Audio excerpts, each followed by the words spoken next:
Hello, ladies and gentlemen. Welcome back to another Buffalo Sports Center video. I am Don, and today I'm going to predict the Atlantic Division standings for the upcoming 2023-24 NHL season. Of course, the 8 teams that are involved in this division are the Montreal Canadiens, Buffalo Sabres, Detroit Red Wings, Ottawa Senators, Tampa and Toronto, Boston, and Florida. So all of these teams are in the mix. They're all vying for playoff spots.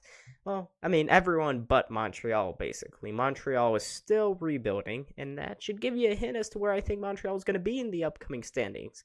But before I get to all of that, make sure to hit that like button and subscribe. That is the best way to help grow this community full already of Sabres and Bills fans. Let's keep expanding the community, but that can only be done if the algorithm works in our favor. So, like and subscribe and follow us on our Instagram and join the Discord as well. Anyways, let's get to our first last place guess, and that will be the Montreal Canadiens, who this season I can really commend because they have stuck to their plan. They haven't done what previous Montreal regimes have done when they have a bad season. They immediately panic and make panic buys or sells. Montreal hasn't really done that.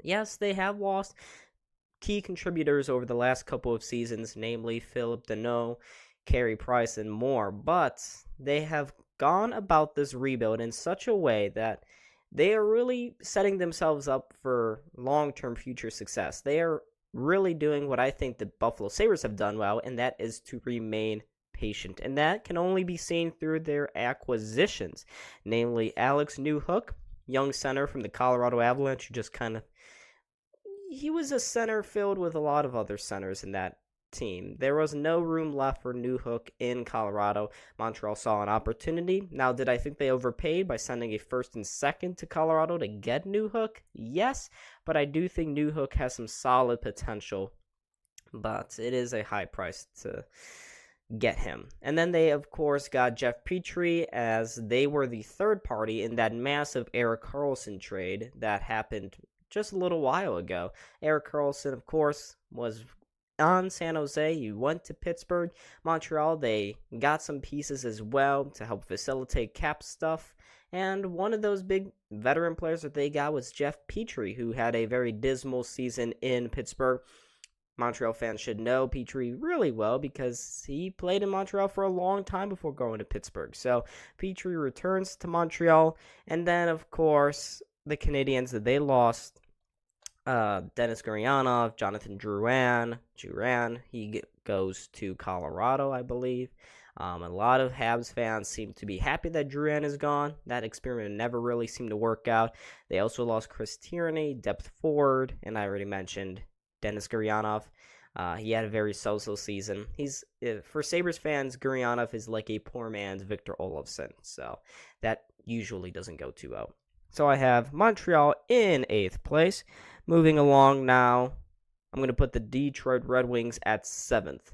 And Detroit Red Wings, I'm sorry, what Red Wing fans, your team is just so mid. I'm not sure what the Yzer plan is. Their GM, Steve Yzerman, seems to have the same cycle. It very much seems like ownership has told Yzerman that he's got to win now, he's got to win soon, and if he doesn't, his job in Detroit will be terminated.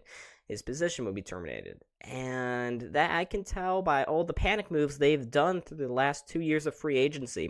In last year's free agency, they went out and got Ben Sherratt. They got Ville Husso. They got Andrew Kopp as well. All 3 of those players didn't do that great this past season.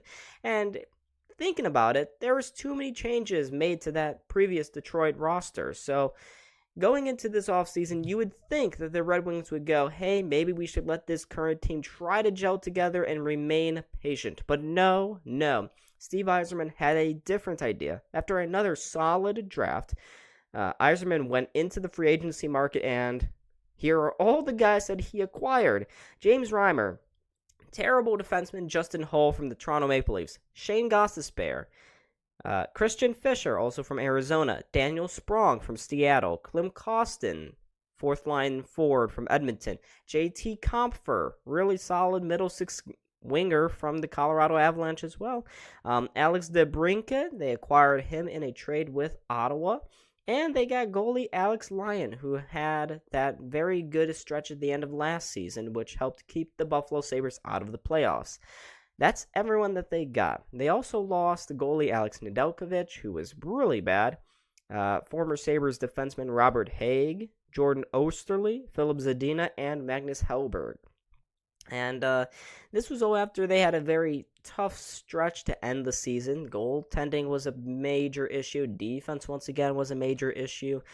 I get some of the free agency moves, but if you keep acquiring players through free agency, us Sabres fans know how this works out because we saw the Sabres take this same strategy back in 2015 to 2017, where Tim Murray just bought everyone on the market. It doesn't really work out. When there's too many changes to a single roster, they usually don't have enough time to gel and to gain chemistry. And once again, they're throwing a lot of new guys into one locker room, and I'm not sure it's going to necessarily work out any better than it did last year. You're only adding to the problems. You're only putting another layer of wild free agency moves upon last year's layer of wild free agency moves. So they're just doubling down on the same mistakes they made last season. It's not going to turn out much better. I don't think the result will change all that much either. Let's keep on going now to our 6th placed team, and that would be the Ottawa Senators. Now, the Senators, I think they are really similar. Right about here is the next tier of Atlantic Division teams where I go. They will definitely be competitive for the playoffs. Ottawa is going to be competitive. Don't let their placement at number 6 leads you to believe anything different. I think Ottawa is going to be very good this upcoming season. They acquired Joonas Korpisalo to help solidify their goaltending issues, and they brought in winger Vladimir Tarasenko. He's a veteran, yeah, I get it, and he doesn't really provide too much defense anymore, but his high-end scoring should, and I highly stress should, replace the void filled by Alex DeBrincat, or whatever DeBrincat was supposed to fill last season. Ottawa, they were a really solid team. They gave the Sabres a lot of issues last year as well, and it wasn't really until the final part of last season where they really lost their ground to the Sabres. Now, they did win 15 games over their final 3 months, but the Sabres did win more. They won more often, and unfortunately for Sens fans, they fell pretty far out of a playoff spot. They were 6 points out of a playoff spot, 3 games back, and I think they did a couple of good moves to make sure that they don't fall off further, like the Detroit Red Wings. They didn't make too many panic moves, I should say. They didn't make too many panic moves. I like their roster. I think they got better with the Tarasenko and Korpisalo additions. Now they just gotta not underachieve like they did last year. They really did underachieve. So let's see how Ottawa turns out going into this upcoming season. Now, at number 5, this I feel like is a hot take. I haven't seen too many people put Tampa this low in the standings, but I will. I think Tampa has really struggled this offseason. They did not make any high-impact moves to improve their team, and I get it. They have a lot of cap issues, and their core 4 are still there with Braden Point, Steven Stamkos, Nikita Kucherov, core 5, Victor Hedman, and Vasilevsky. I almost forgot his name for a second. They're still there, but the depth behind those 5 guys is really, really lacking. And that you can see that in their free agency additions. They brought in former Sabres goalie Jonas Johansson, who is not very good. They brought in former Sabres forward, who is not very good, Connor SHEARY, defenseman Kelvin DeHaan, defenseman Hayden Fleury, which is actually a solid addition, for Darren Radish from the Chicago Blackhawks, for Josh Archibald from Pittsburgh, for Logan Brown, I believe from Ottawa, yeah, and Luke Glendening as well from Colorado. So, you know, they probably brought in a bunch of really solid 3rd and 4th line guys. But when you've already lost Ross Colton, you've lost Patrick Maroon and Corey Perry and Ian Cole and Brian Elliott, then I wouldn't really consider those additions to be upgrades. And looking how they finished last year, it really looks like the wear and tear is getting to this team. They finished last season, in the regular season, 12, 14, and 5, and then, of course, lost.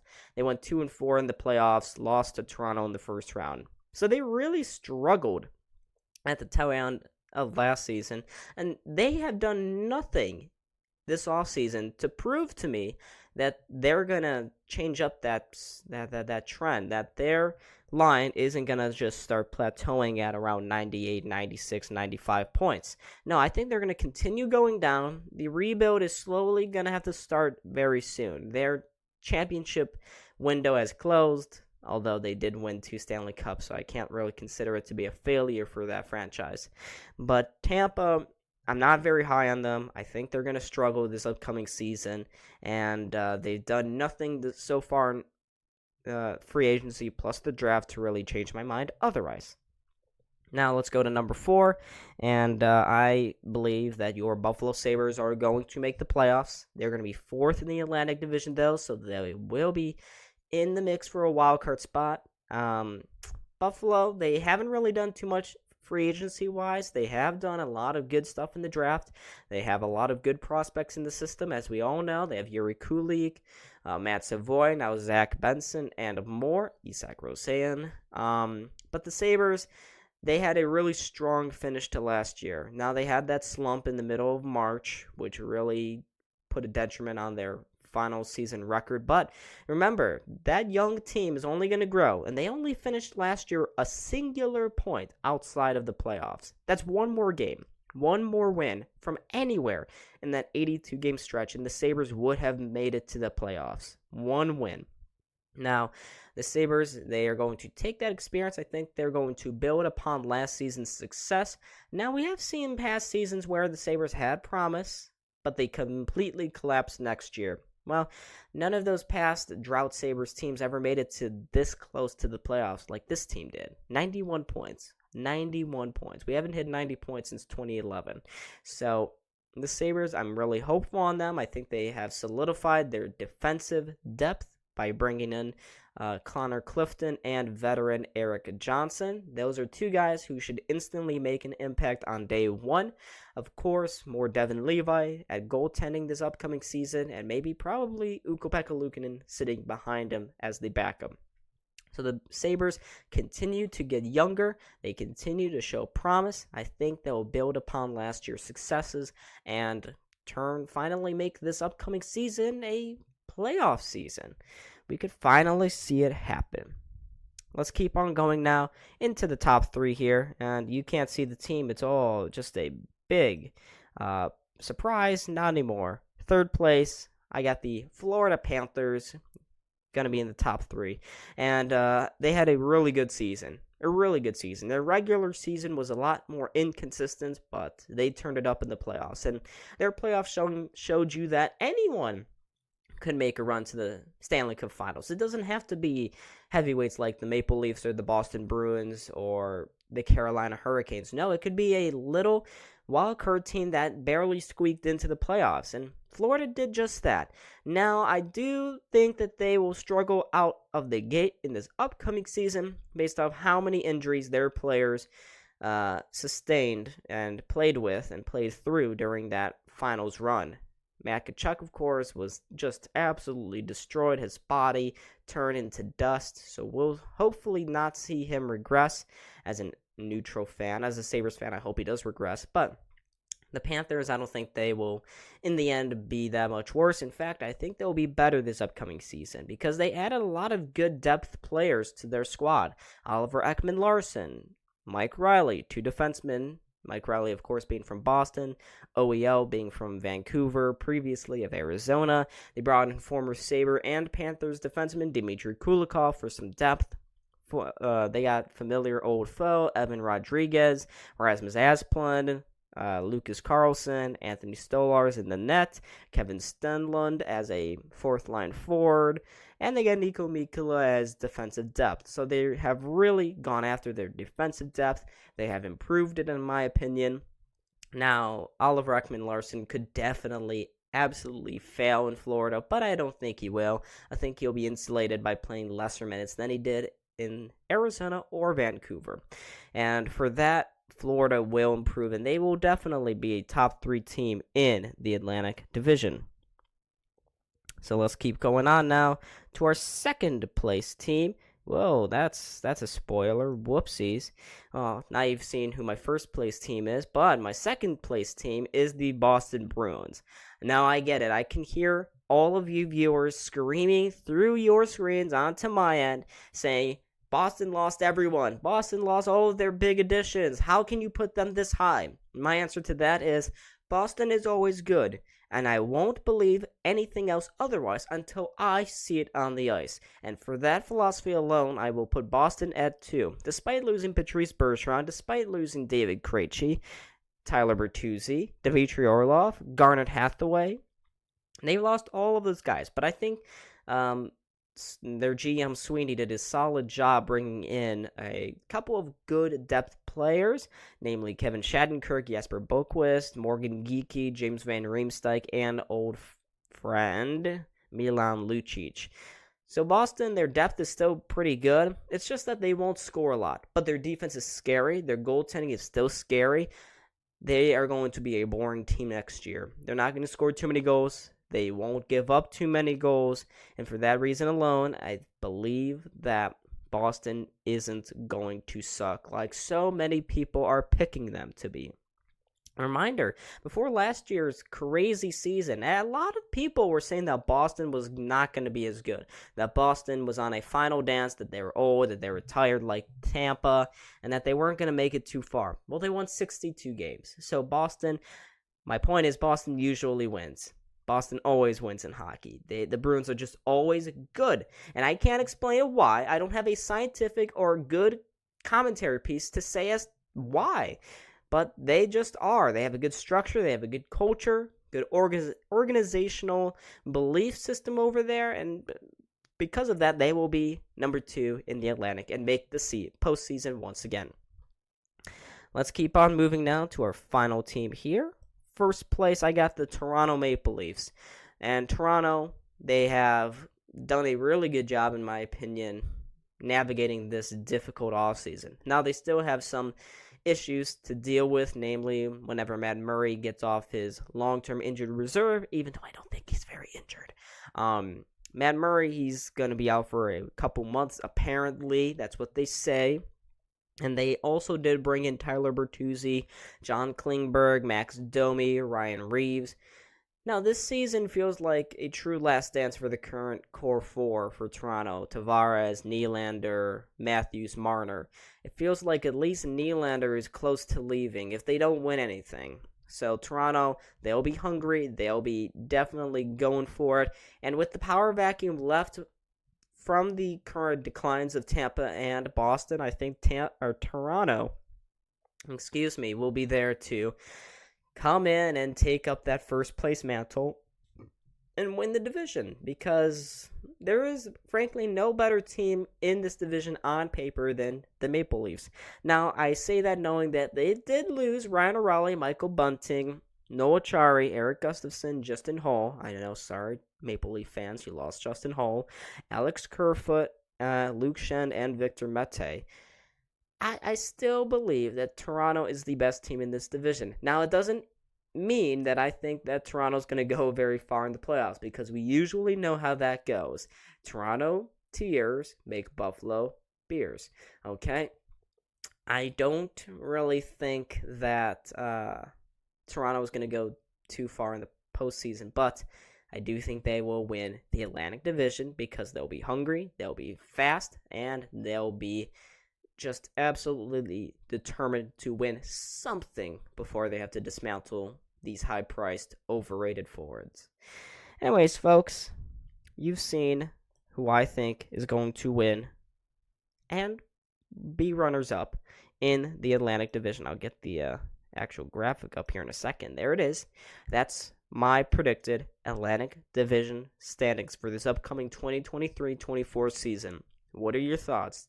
Do you disagree? Do you agree? Tell me down in the comment section down below. I'll keep this up for a couple more seconds. Just to summarize, I got Toronto, Boston, Florida, and Buffalo making the playoffs, sitting outside on the sad edge of playing golf for a summer. I got Tampa, Ottawa, Detroit, and the rebuilding Montreal Canadiens. So, like I said before, comment your thoughts, agree, disagree. I was Don. This is Buffalo Sports Center. Hope to see all of you in the next video. Peace out, everyone.